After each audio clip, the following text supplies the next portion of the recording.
Hi, and welcome to another episode of Honest AF Show with me, Daniela Clark. And me, Barbara Ann Wild.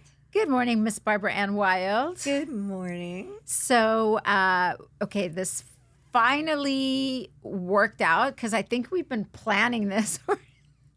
I don't know, it feels like forever. A couple months, it feels like, maybe. I don't know. So we have our guest. Welcome, Britt Lightning. Guitar player, musician. You're in Vixen. You're musical director for Rock and Roll Fantasy Camp. Thank you. My brain is always on pause, so feel free to fill in, as Barb does. Welcome. Thank you. Thank you guys so much for having me here. Happy that you're here. I know. Sorry, with the scheduling was tricky, but I'm glad we made it happen. Yeah, we finally made it happen. So, weirdest thing ever is we've been trying for all this time to schedule you. And the other night, we got invited, and you got invited too. And I forgot to tell you because we were podcasting that day. Thursday. I forgot to ask. Well, I didn't forget. I didn't even know because, Gilby springs shit on me all the time. Right. So after you and I were done with our podcast recording, I went and met my girlfriend for lunch. Right. And then I was heading home. I had an errand to run or whatever. I was heading home and it was like 4:00. And Gilby sends me a text and says, "Hey, are you heading home soon? We're going to a art show." And I go, "What art show?" And he goes, Right.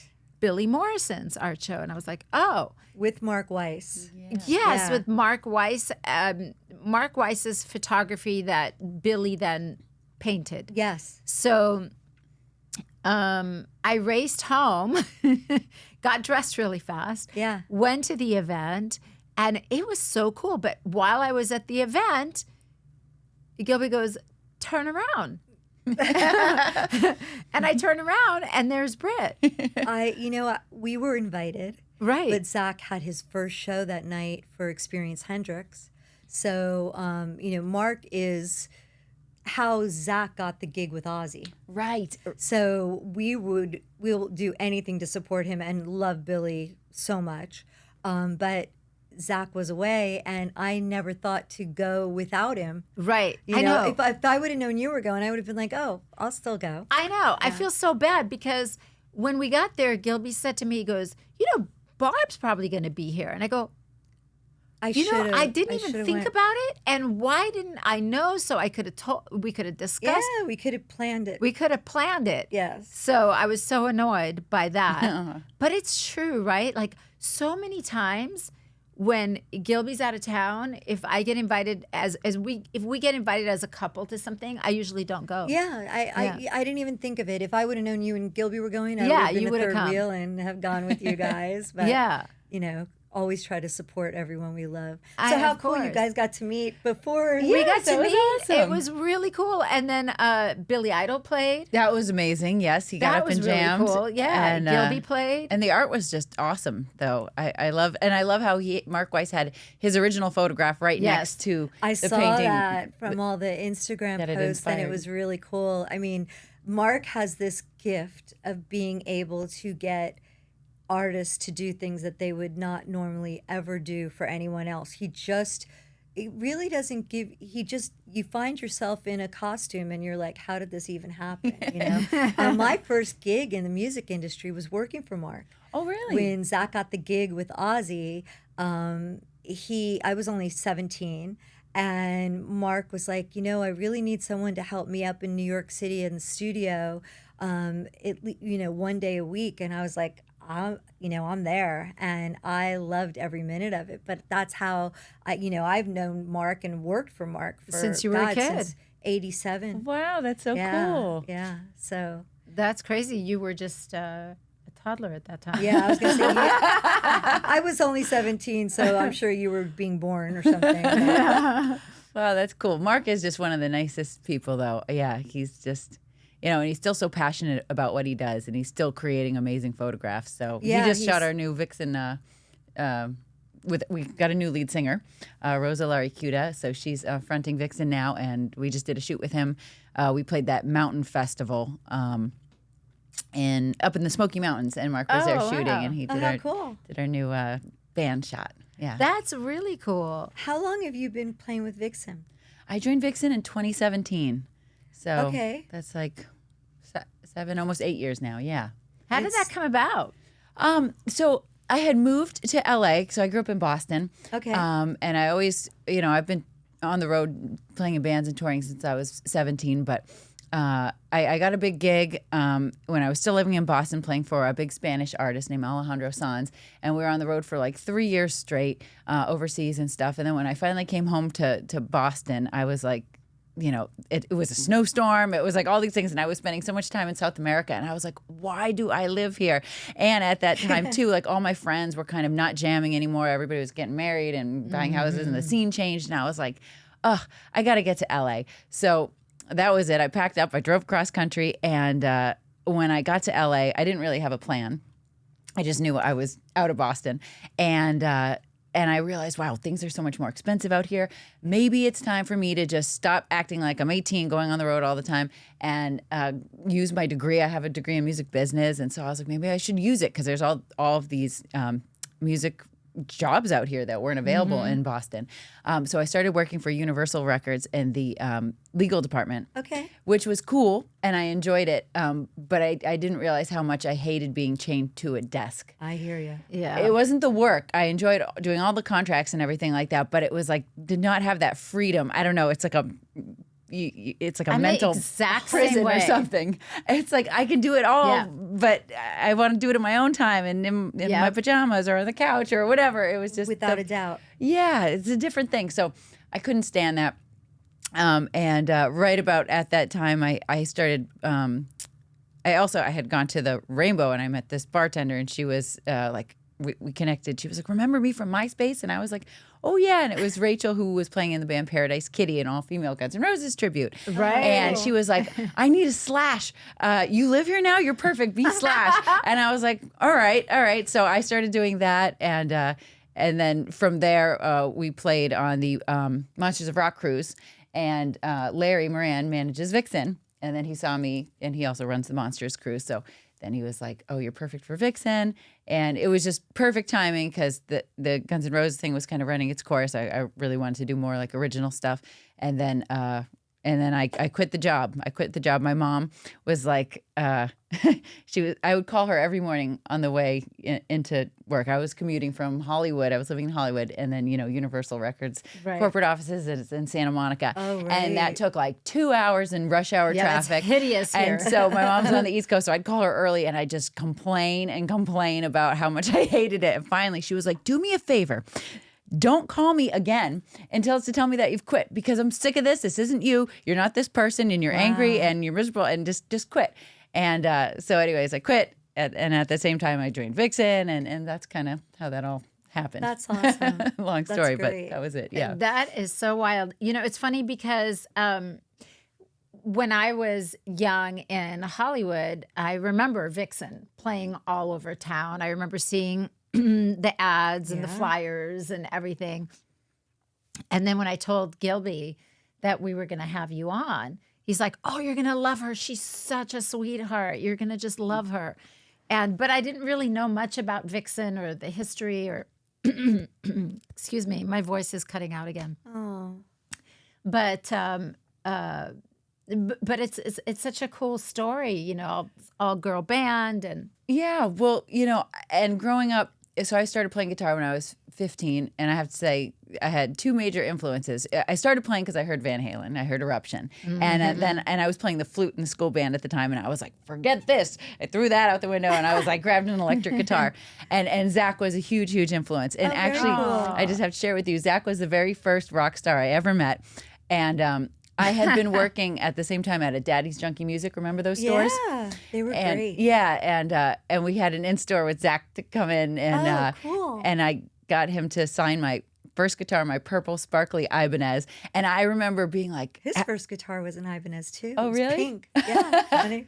I remember having like a big list of questions, like, because I was nervous. Like, I was like, "Oh, I'm going to meet like my idol, right?" And just like about guitar, about playing. And then I just got up and I said absolutely nothing. And I just had him sign it and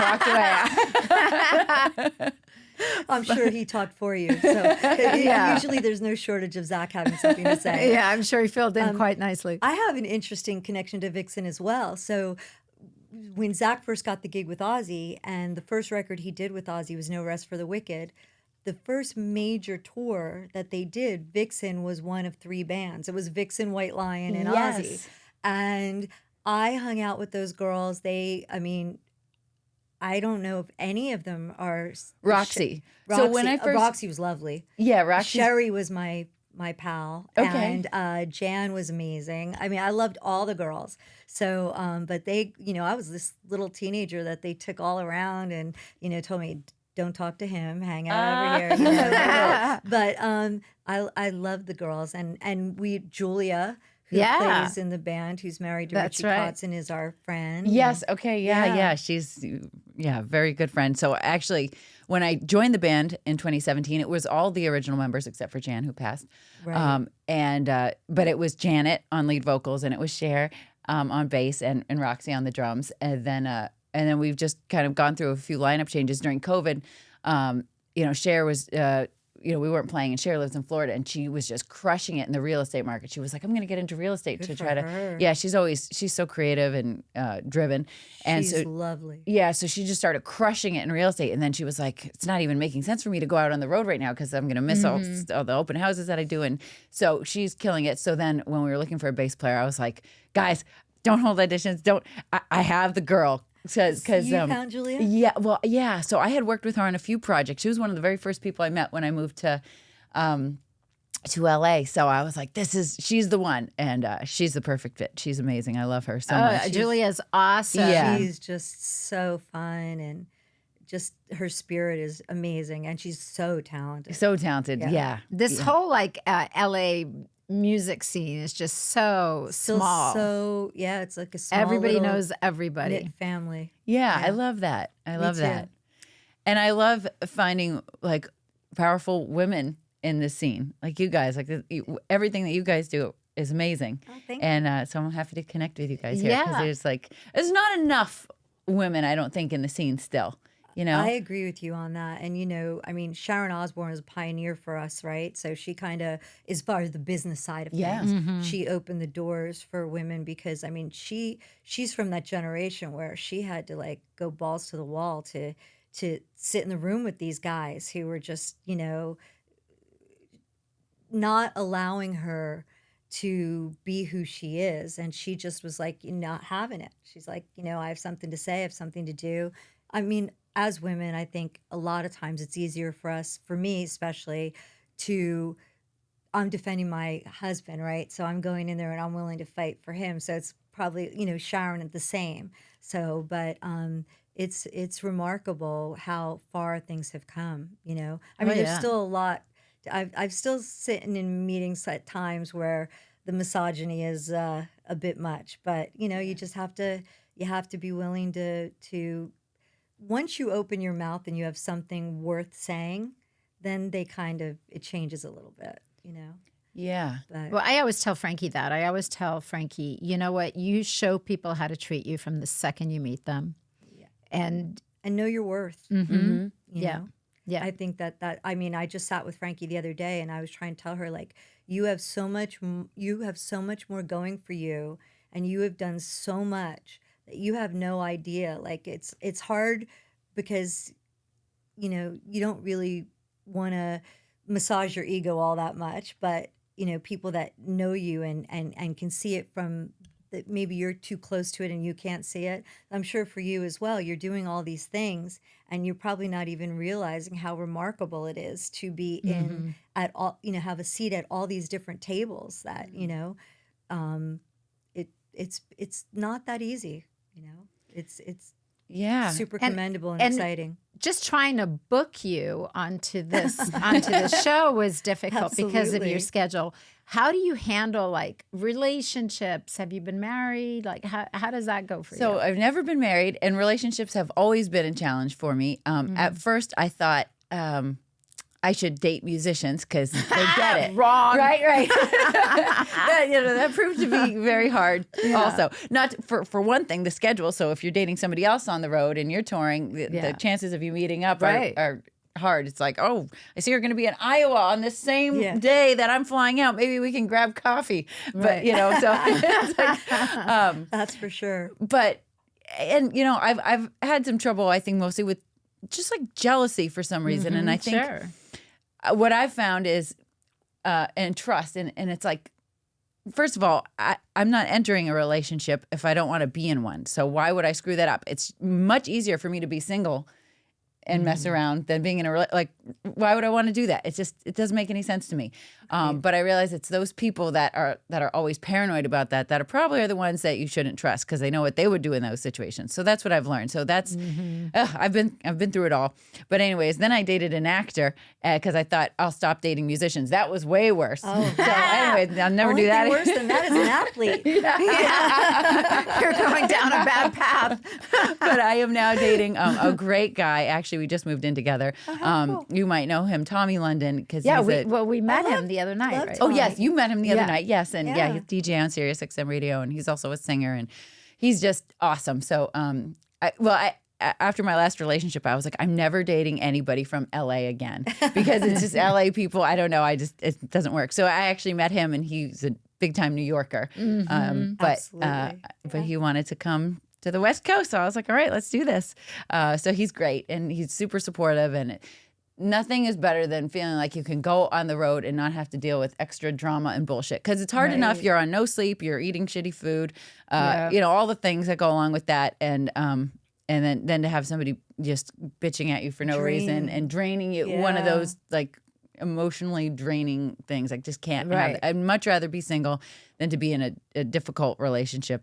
And I'm not opposed to working hard in a relationship. It's not about that side of difficult, but just when it's difficult for no reason. It's just imaginary stuff that comes up, and it's like, that's not, Yeah, well, I would assume that it is difficult for a musician such as yourself to date another musician, because also there's not just the jealousy of that you might meet someone else, but there's competitiveness as well. So true, yeah.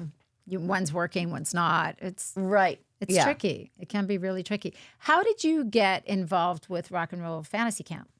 So I started working with David in 2019, right before COVID. And I had just seen, actually, it was from Cher's Facebook page and stuff. I had seen, and other people popping up things with them at Rock and Roll Fantasy Camp. And I was like, wow, seeing all these musicians that normally wouldn't jamming together. And I was like, this is a cool array of people here doing what they do. And I want to learn more about this. So one day I just did a deep dive down the rabbit hole. I researched everything about Rock and Roll Fantasy Camp, everything about David Fishoff, and I sent him a friend request on Facebook. And the next morning he called me and was like, "Hey, let's talk about getting you as a counselor. I think you'd be a great fit."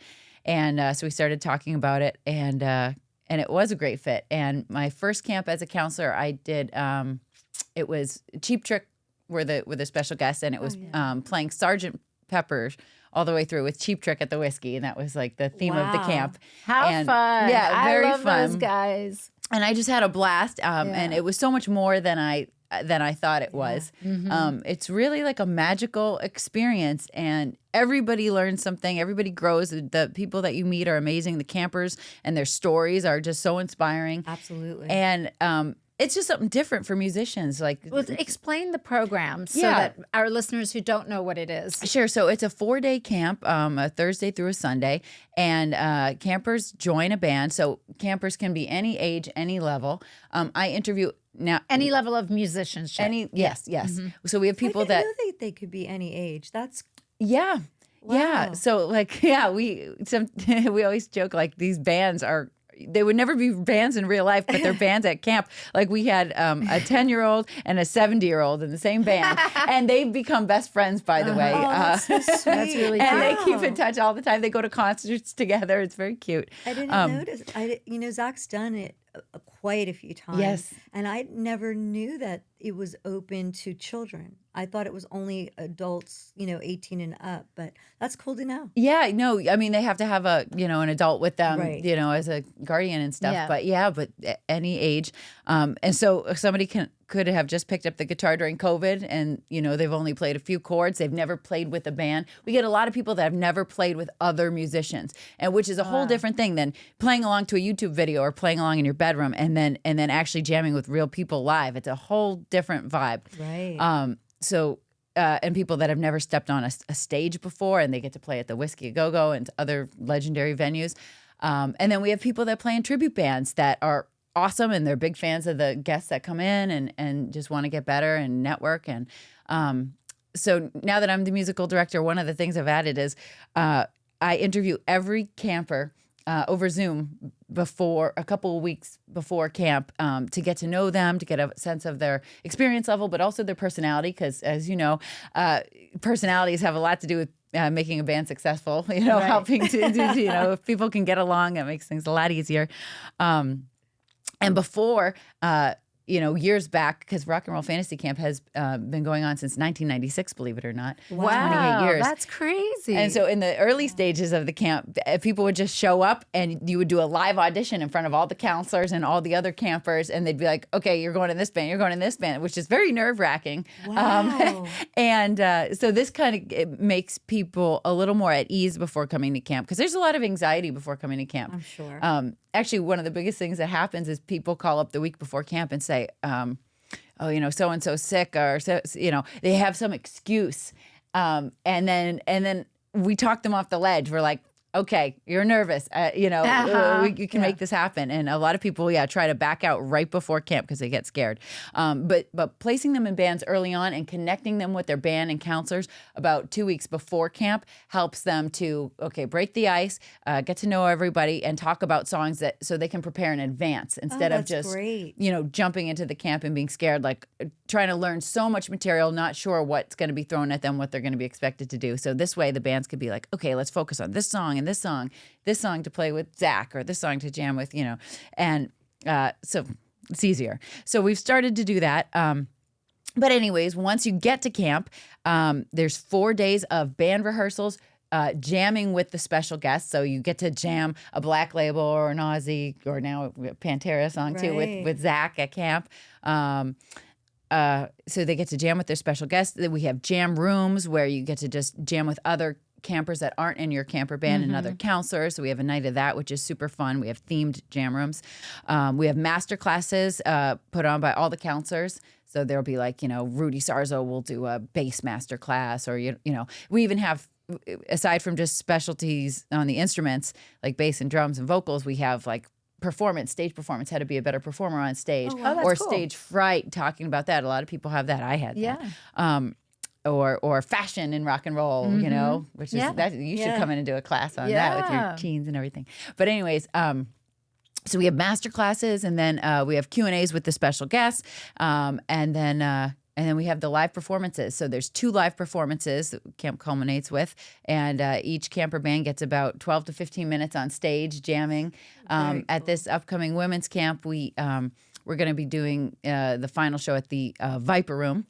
And then we're going to be doing something special at the Gibson showroom, and maybe at either the Lucky Strike. I think we're going to end up doing the warm-up show at. So it's really fun, and they're 12-hour days. It's jam-packed. It's full immersion, because we get people that say, man, I've been taking guitar or drum lessons weekly for 4 years now, and I learned more in these 4 days of camp, because you're just learning from the greats. You're learning from people that are successful in the business, doing it. And it's a really life-changing thing. And people really break out of their shells. And my favorite thing is that people not only come out a better musician, but they find confidence, a new layer of confidence in themselves when they can get up on stage and say they did it. And when Nancy Wilson tells you, you crushed it, you feel like you can go and do it, like for real. And people join bands after they come to camp. They do all these crazy things, even in their personal lives. It just elevates them in their career, whatever their, day job is. But as Joe Perry said when he came to camp, one guy was saying, like, thank you so much. I really feel like a rock star now. He goes, you are a rock star. You just think you're a lawyer, but you're a lawyer to pay for all the guitars and everything. So you can be a rock star, but in your heart, you are a rock star.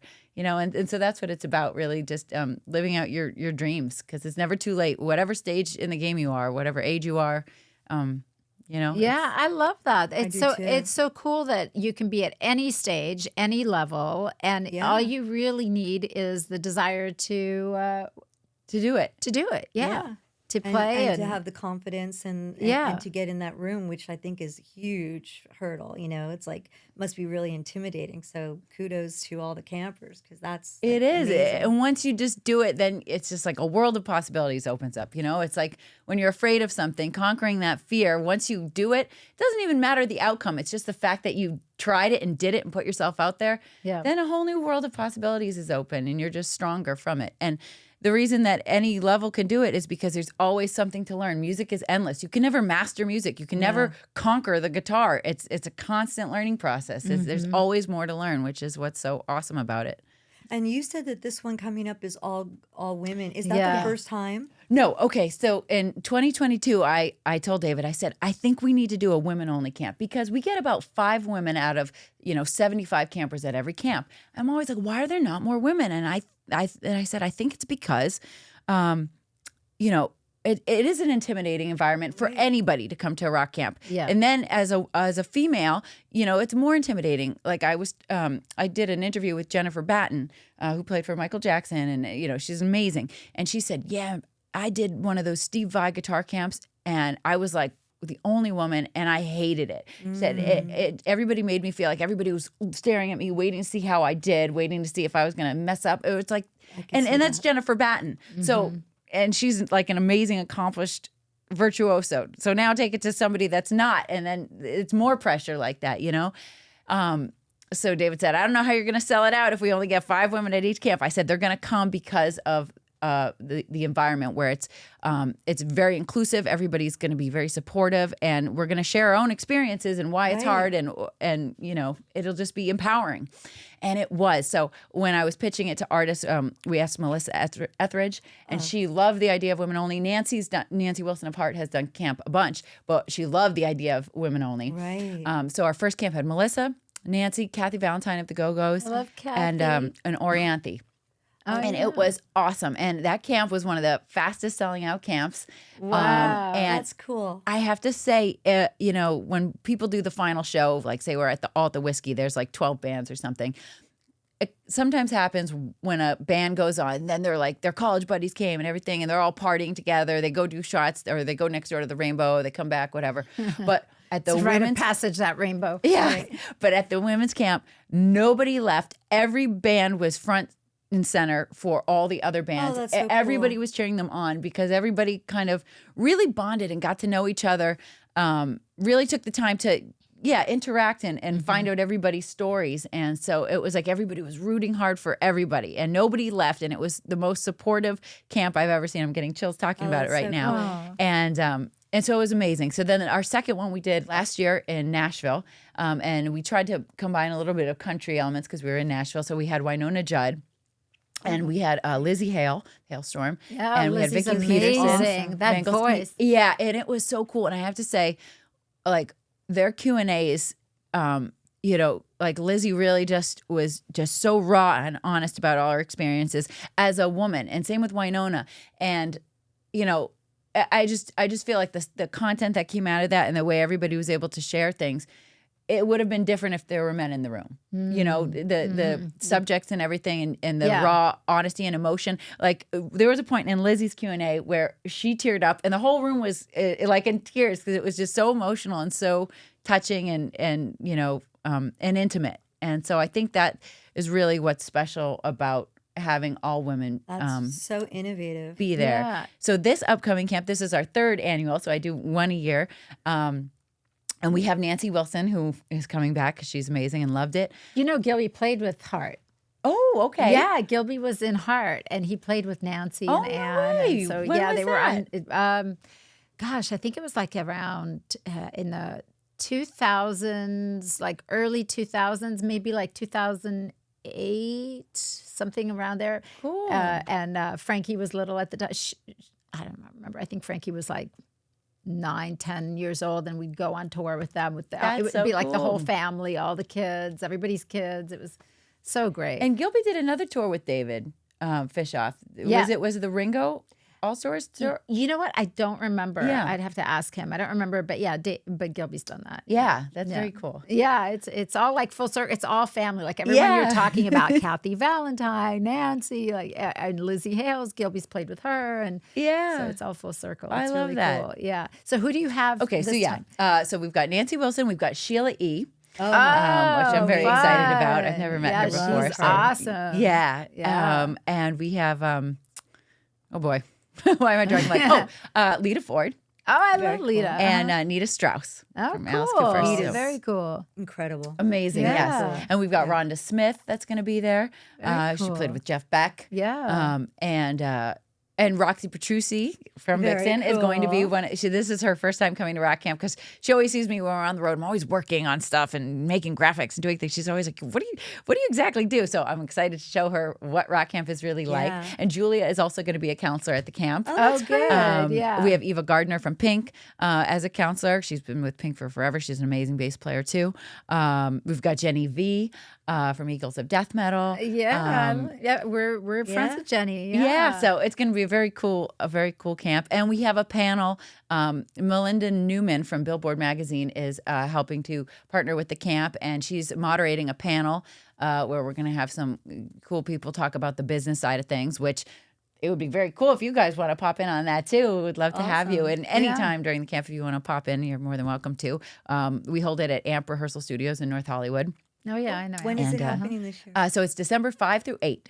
Oh, very cool. Oh, that's awesome. Yeah. And then if you do a punk rock one, we got Frankie for you too. Yes, and Frankie should come by too. Yes. So what do you guys, I don't know if you can talk about this, but what do you guys charge for this? What are the fees? So it's a little pricey, but it's about, it comes to about $5 or $6 grand once it's all in. And we don't include flights or hotels, but we do have a host hotel where we get a discount. This year, we're at the Lowe's Hotel, which is a great hotel. And even after camp, we keep the party going. So camp usually ends at it starts at 10 a.m. and ends at 10 p.m. And then at the Lowe's now, they have a great lobby bar area. So we have an open mic jam that goes on until midnight there after camp. So if you want to keep the party going, and that's open to the public too. So anybody can pop in there. So that's been a fun new addition. That's so fun. That's great. Yeah. But I want to mention too, we do have the Rock Fantasy Dreams Foundation, which is a foundation that was started by a mother of a female camper that came to the women's camp in Nashville. Her daughter was suicidal, and she didn't really know what to do, and she stumbled upon the Rock Camp program, and she was like, I think this is going to be good for her. She's entered a camp and had the time of her life, and she's she just made friends and felt, again, like empowered, and just turned everything around. And and she's doing music, and she's a great drummer, and so her mother started this foundation because she was so grateful for what happened there. That's incredible. And so this the foundation will sponsor one underprivileged female to come to this upcoming camp, and we will be sponsoring one camper for each camp. That's great. So that's pretty cool too. That's really cool. I mean, it's not really that much money considering it is a once in a lifetime thing. And it's like such an incredible gift to give your significant other or your child or whatever, because when else would they have the opportunity to do this? And it's just such a learn from their idols. Incredible. Yeah. Well, if you think about, what do you pay for like a meet and greet with Kiss, for example, and you go backstage and they give you a very quick, hi, how are you? Click the camera and you're out. Yeah. So this is like, and you're on stage. I mean, there's this picture that I took backstage of Zach holding up this camper who was 10 years old who rips, and they were ripping Crazy Train together, and then Zach picked him up and held him up like the picture. Rhodes. And it was just so like that. I mean, where awesome. you can't pay for that. That's He'll have it for the rest of his life, and that is just like the greatest thing ever. Yeah. Oh, that is so That's cool. I love that. Also, we redid our website recently, and we have a new booking platform that allows people to create. It's like a GoFundMe page, but it's not that brand. It's embedded in the website, but people can share it with friends and family to help donate to contribute to their experience. It's like gift certificate, like a sponsorship almost. Yeah. Yeah, it's that's almost really like a cool. Kickstarter thing. So it's Yeah. like, hey, I'm going to this. This is my goal, and I still need $1,000 towards it. And so if anybody wants to contribute any amount, they can donate to help the cause too. So that's an option now. Awesome. Yeah. Has Wonderful. your December camp, the women's camp, has that opened up for registration yet? Is it closed? Yes, it's open. You can Okay. go to rockcamp.com and find out all the details. And yeah, it's going to be amazing, just to hear. And I like that we have Nita, who's a bit younger, and then we have like Lita and Nancy, who are just veterans, and Sheila. But to just hear their stories and how things have changed slightly for the new generation, and but that there's still always struggles. You still have to work hard, and I'm curious to hear, like, God, you guys have been in the business for so long. I would love to hear just your feedback or one story or what you've learned that, like, why you feel it's important for women to come together like this and support each other. I think that we have to have each other's back on, regardless of whether it's the music industry. I mean, just in the world, and I think that, just 2 days ago, I sat with Frankie because I'm just going to help her a little bit with, she's got it down. This kid is like completely, created her band, created her look, she's Frankie and the Stud. She's Frankie. I mean, she's got boys behind her. So she is got it going on, but she needs a little help finding an agent or doing like the business side of things because she's such a creative. And I think it's so important to, if you've been there and you've done that, to share. So that's what, like the camp too. It's like Nita's going to be able to share. I mean, she just did a tour with Zach, and she's incredible, but she has it from a different perspective. Today, I was on a conference call on my way here with our son, our oldest son. He's like this rock star in the business world in music right now. And he just discovered all this stuff that's going on with Zach's catalog that it's not been on anyone's radar, whether it's the label or whether it's myself or, people that work with Zach. And he's like, hey, this is going on and we need to bring it to the table. But it's been a great thing because, here I am, a woman bringing my son into the mix, but he has something to teach us too. So I think that, I think maybe one of the things that's really important about being a woman in any industry is that we might be a little more open to things because we nurture by nature, right? So I think that maybe that's like a major contribution that I've seen. It's been, from putting everyone's ass on the map to, Yeah, I'm only in charge of asses. Sorry. No, but the visual is so important. So important, and I think that it's really the whole reason why Barb and I do this show. Is we're trying to support one another and trying to kind of open up conversations that have always been taboo. But,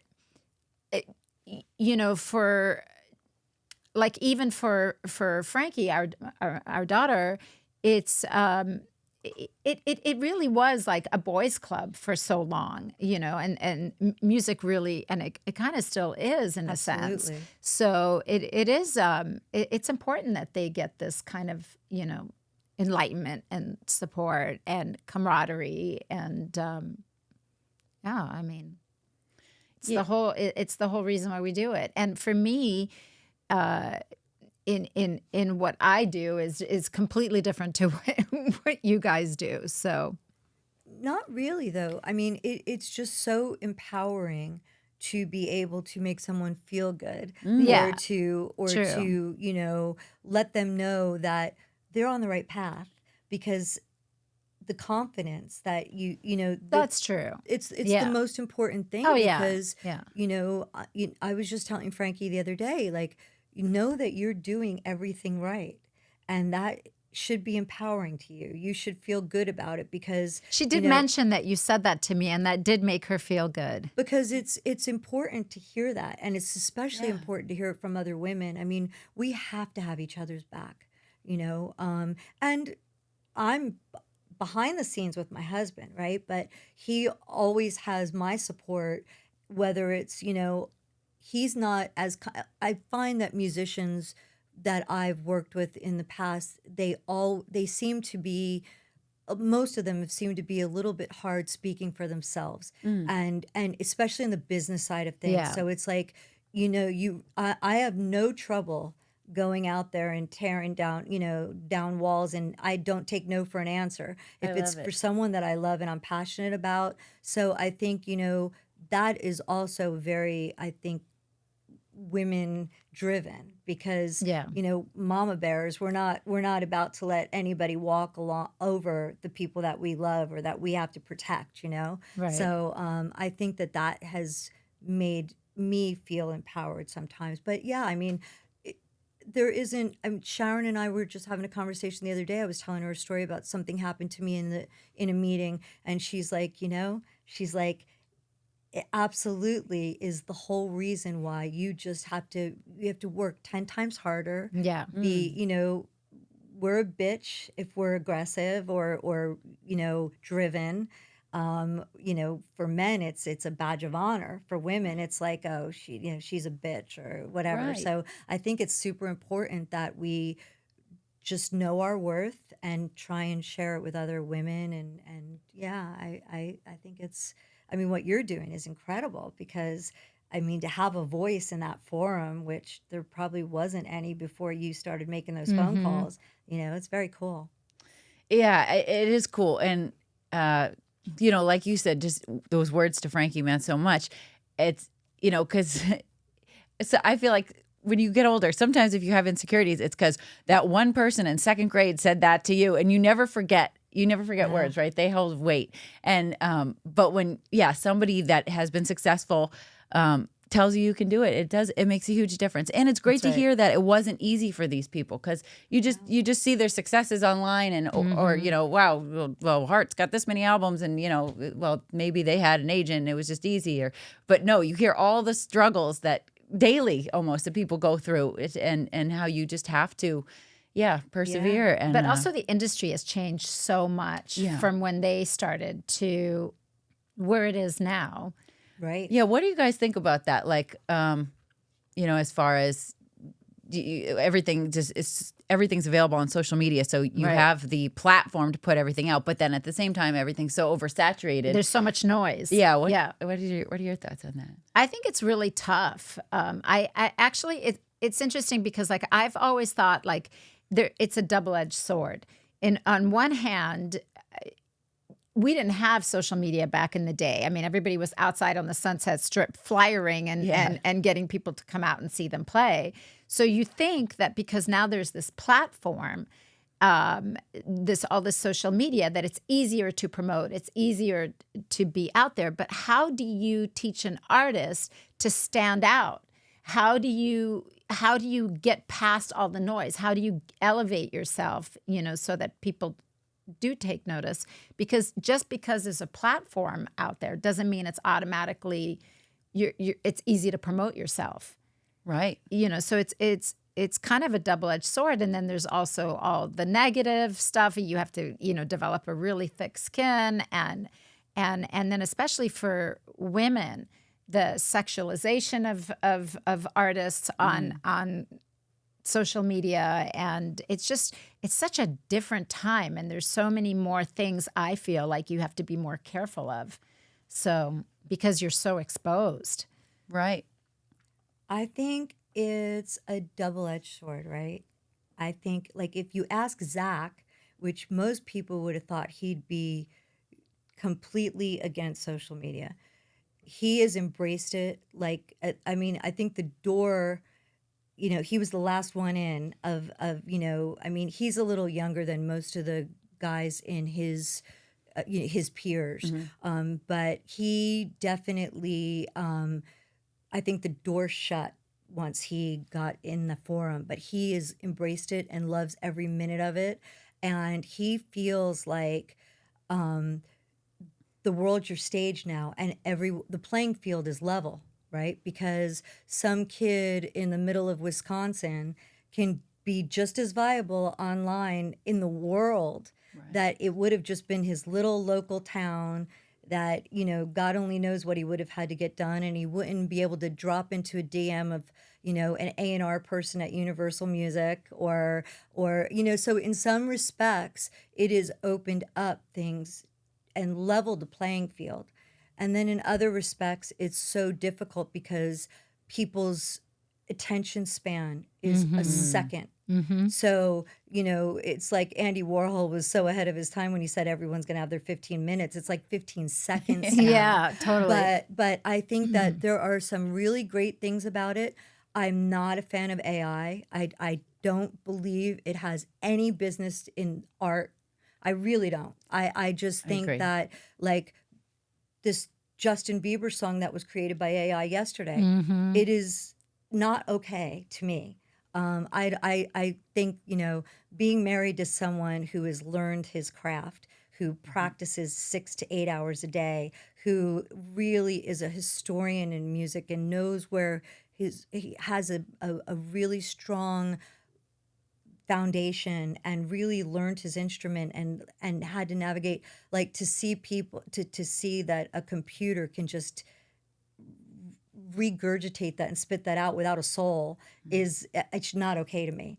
But and I haven't heard anything that is even, I don't think it touches your soul the way a real, genuine, organic artist it does. But I think there are some really great things about it. I as far as social media and even studios, right? Studios used to not be something that your average person could afford to go in and record, make music, cost a fortune. Now, most people have GarageBand on their phone, Right. Yeah. So it's like, there are some really incredible things about it. But I think with Zach, the unique thing about Zach and what makes him so successful on social media, and this is something that I, with young kids and even in the fashion industry, music, and acting, and any industry, he is authentically himself. Absolutely. And he knows he speaks the same language as his fans. Right. So he's just him. Yeah. And I think that's where it translates, and why he's so good at it is because he's authentic. Right. Where other people, it's not. He runs his own Instagram. Yeah. He does all his own posts. Right. That's very different because he can connect. That's true. And I think that with a lot of other accounts of really successful people or famous people, it's not even them on Instagram. true. They have social media managers. Right. That's So true. I think because it's authentically his voice, he Right. connects so well. But I think that the really special, charismatic stars are going to come to the cream of the crop is going to come. And Gilby always says that you're Right. one good song away from a hit. Write a true. good song, Right. And I think it's so true. Yeah, it is. What's the advice you give?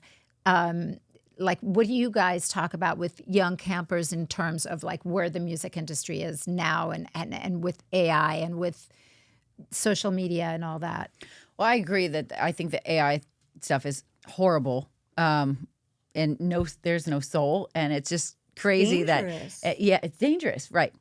On so many levels. So yeah, I don't like that at all. But I think the social media is great because, like you said, you can be seen from anywhere, even the small town. Even if you wouldn't normally be able to get out of that small town without the exposure from social media. But I always try to tell people, like, because there's a lot of competitiveness and there's a lot of like mental things that go into the social media. Like during COVID, when everybody was just on social media, there was more suicides than anything because of just comparing yourself to others. So I try to just say, don't compare yourself to anybody else. You're never going to, like, I'm never going to be Jimi Hendrix. But that's great because he's already there and established. So there would be no point in me being Jimi Hendrix, know? So be yourself and focus on your strengths. And I think that's just big because you can get sucked into social media and just think that you suck really by comparing yourself to just everything else going on, or why does this one have more likes and I don't, and you can really get into a rabbit hole in your head and just think this isn't for you, and get discouraged easily. I think you can, but just to have your own bubble and surround yourself with people that are supportive of you, and if it's in your heart, I think if it's in your heart and you continue to do it, it will happen organically. Agreed. You will you will shine through because you're authentic. If you're doing it for you and your passion and you're convinced it is good, and I think it'll just happen. When you try to be someone else, you're inauthentic, and I think that shows through every time. Oh yeah, anything contrived, it screams. I mean, I think it's good too for the fact that everyone tells new artists and new bands, just tour. The only way you're going to be successful now is tour. Well, they don't pay the bills because it is expensive as hell to tour. I do budgets. I'm paying all those bills all the time, and it costs a fortune to tour. It is not an easy thing. So I love that social media gives platform to people that would, be under the radar of a band that might take them out on tour. Right. Or they don't even need to tour because, that was the big thing back in the day with MTV, right? Like you had so many artists that never left their studio, never toured, or very rarely did a tour once a year. And then you had these guys that were killing themselves for decades touring nonstop. And, I think social media has brought that you could put on a show, you can do a video with your phone, put it on social media, and you can be under thousands and thousands and thousands of people that you would never, it would cost a fortune. Your parents have to put a second mortgage on their house to get you on a one leg of a tour, and then that whole trend of buying onto tours, which was like, but it is so expensive. I don't think people realize that. So for all those reasons, I think social media is amazing. I don't love the fact that my husband creates something and it's free. It wasn't free to create it. Right. It wasn't free to pay the musicians to play on the song. Right. It wasn't free for the engineer. It wasn't free to master. It wasn't free to, go out there and support it by touring. But some guy in Sweden developed $100 app, and Spotify owns everyone's everything, So there's, I have a different, I have completely split down the middle on it. Yeah.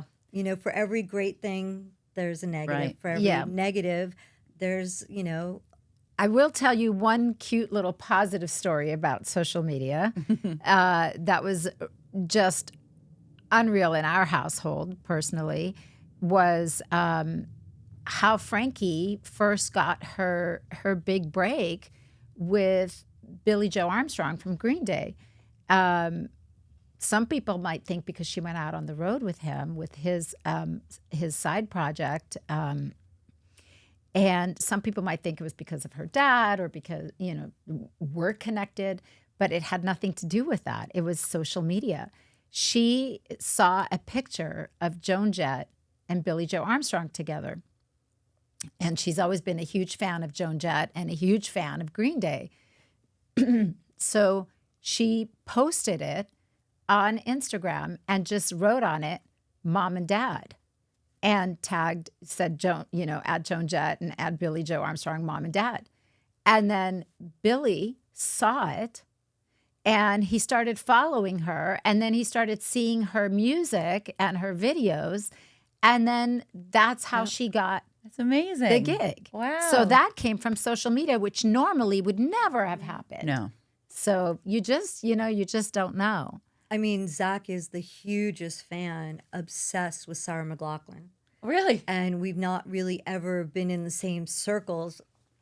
And back when Twitter first was happening, and this was like, I don't even know, 15 years ago, I DM'd her whatever it was with Twitter. Was it still a direct message? I don't know. What Twitter was Twitter? I don't know. Yeah, I don't know. And she responded and said, I'm a huge fan of Zach's. And she has a music school. And she's like, I've been trying for years to get him to do a master class. And Zach was like, oh my God, Sarah McLachlan knows who I am, you know? But it's like, you can get into DMs of people that you would never, ever have the reach to. Right. You know? Right. And so for all those things, it's really amazing. Yeah. You know, it's like the guitar player from the Cars, Zach is a huge fan of his, thinks he's a really underrated guitar player and a songwriter, incredible, right? And Zach posted something and tagged him, and he started DMing Zach, and Zach is like, oh my God, you know, whatever the guy's name is, I have no idea. But Elliot he's Easton, like, maybe? yes, Yeah. Blown away. He's like, he actually talks to me. He texts me all the time. And he's like, Zach is like, because he's such a fan of the music that he was, you know, influenced by or that he loves. We even use that for the show, actually. We find guests that way. We find Constantly, guests. or they find us. Yeah, they find us. We find them. We follow doctors or beauty brands that we like, and we just DM them cold turkey, and we're like, hey, we have a show. You want to come on? Love it. Yeah. So, yeah, I mean, there are some really great things about it. And I think one of the best thing about it is it's made us more unified people, right? Because everyone's on the same level. You know, I mean, maybe you don't get as many likes or you don't have, you know, millions of followers or whatever, but, you know, everyone has a voice. Everyone can be out there. So I think that is something that's really special about it. But, you know, you just have to have, you again have to know your self-worth and that you don't take offense to certain things. I mean, imagine if Kim Kardashian had a thin skin. Yeah. Oh, you know, it's like, I know. She's just, you know, she knows her worth and she puts herself out there and God bless her, like where she is today, you know? Yeah. And I think that you just have to have, you know, keep that in mind that, you know, I just love the fact that no one else is more special than anyone else on it. So I think that's really important. Mm-hmm. Yeah. I like that. Yeah. Yeah. Okay, so for the most important segment of our show. I love how you set it up. You know where this is going. Well, whenever we have a guest on the show, we always ask them, what is the one product that you can't live without? What is the one thing you can't?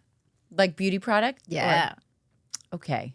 You know, this is going to sound ridiculous because it's like a $10 item. No, that's great. But Perfect. I love L'Oreal Telescopic Mascara.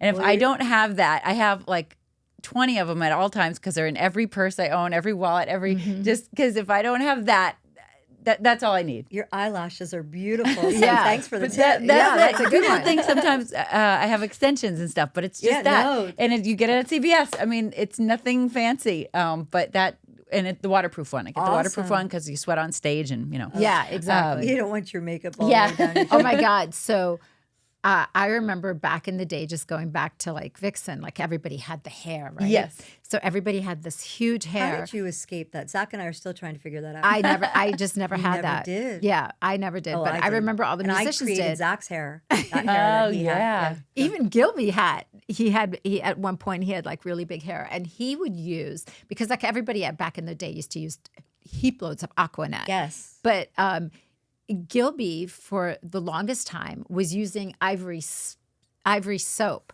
He would lather it up. It makes your hair and so it would, textured and it would make it coarse. really textured. Interesting. But then he would play on stage, and he noticed that he was sweating a lot, and his eyes were burning all the time because the soap was God! Wait, he would do it with his hair dry. You put it in? Yeah. When he was blow drying his hair, he would put it in almost like gel. Okay, You know, he would lather ivory soap. It makes the cuticle stiff. Yeah. That's hysterical. Yeah. That is great. He'd be like crying on stage because the soap was That is getting in his eye. fantastic. That is so funny. So what hair products are you using on stage now? I mean, Anything I exciting? use. You know what? It's this no name. I don't even know the brand of it. It's this little mini hairspray that I get at this little. every time I go to New York, I get it. You know how they have those little beauty kiosks? Yeah, but they're like on every corner and everything's cheap. I stock up when I go there in Midtown, and I don't even know the brand. I'll have to get back to you on the brand when I go home and look at it. But it's like an Aquanet, I guess, sort of, because it's really and I just basically just tease it. I have a Tommy London comb. He has a little comb with his name on it. Anyways, and I do that, and I just spray the roots, and that's it. Yeah, Very one of my cool. favorite things actually when we're on tour, or like if I go on tour with Gilby, or even if just Truck we stops? travel. No, the pharmacies, the international pharmacies for beauty products. Oh, yeah. I love that. They're like the best beauty supply Yeah. stores on the planet. Yeah. But I love truck stops too. I have found so many things in you can get really creative when you have. It's like when they give people in magazines, we're giving you $100, go into Walmart and come up with exactly. the best outfit or whatever. I love that. Any pharmacy, drugstore have the best beauty products. Like if you really, They really do. know, And then the best food in truck stops. Oh, yeah. Italy, hands down. You could get like the freshest, gourmet yummiest food. delis. Yeah. I know. I love that Crazy. too. You pull into these like gas stations and truck stops, and they're grilling eggplant and vegetables, But and they're making because pasta. Even back in the day, gas is like, I don't know, $9 to $18 a gallon back in the day. That's why I laugh in America the last, since COVID, everyone complaining about the price of gas. It's like it was $10 a gallon in Amsterdam's in like the 80s. Yeah. It's been like that expensive. It's Wow, I just didn't craziness. realize that. But the Italian truck stops and petrol stations. Yeah. I mean, Best. oh my God, I've best. had the best.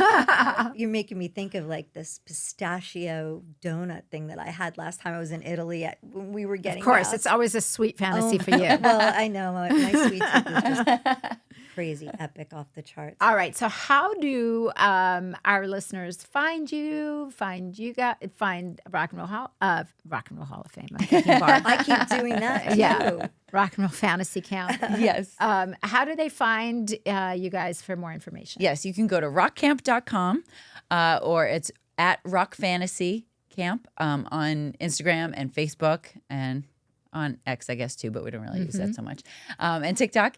And I'm at Britt Lightning, Britt with 2 T's. And lightning is spelled, you wouldn't believe how many people think lightning.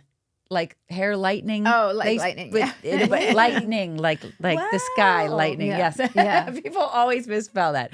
Anyways, BrittLightning.com and VixenOfficial.com for all of our upcoming tour dates, and at Vixen_band on social media. And yeah. Awesome. Thanks So for happy visiting that you us. came. Oh my God, thank you I'm so much so for glad having it me. finally This worked is out. so This is fun. great. Yes. Okay. Well, if you want us to talk about any other products or subject matters, hit us up on our socials, Honest AF Show, all across the board, and on YouTube. Our website is honestafshow.com. Until next time, y'all take care. Bye, everybody. Bye. We obviously need to do a disclaimer here, so we want you to know we are not doctors or experts by any stretch of the imagination. We are just a couple of gals that are looking for magical products, procedures, and experiences. And in our quest, we will share our honest as fuck opinions with you. So please make sure before you try anything we talk about that you know your own restrictions and do so at your own risk. Do not blame us for any of your issues. We're just experimenting too.